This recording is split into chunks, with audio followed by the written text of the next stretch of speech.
Does this sound more of a redistribution wealth that the platforms of the Democrats has been running all these years?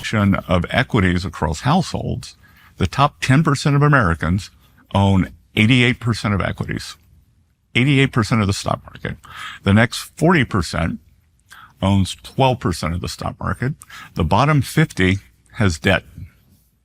They have credit card bills. They rent their homes. They have auto loans, and we've got to give them some relief. That I was struck by the statistic. Summer of 2024, Americans took more European vacations than they had in history. Summer of 2024, more Americans were using food banks than they ever have in history. I went into 2 food banks near my hometown to ask, what's the story? And they said, it really takes, for a lot of people, it's a loss of dignity to walk in a food bank. Of course. But they were seeing a new phenomenon, that it wasn't their traditional clientele. It wasn't people who'd lost their homes. It wasn't people out on the street.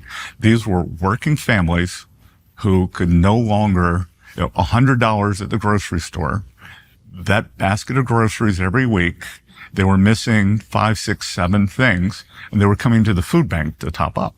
So, that's not a great America. Take care of these other people. And you know what? That they don't want handouts. The Democrats had this strategy called compensate the loser. So first of all, the name of that strategy, I don't think the bottom 50% of Americans are losers. I think the system hasn't worked for them. I think that they are winners. It's just a bad system. So we are going to fix the system. And look, they want good jobs. They want their kids to do better than they do.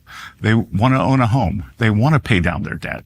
This isn't hard. And, I think that we can do this in the next 4 years. Let me know what you think, Democrats.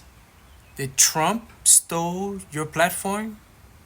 And now you're for the rich and the Wall Street people?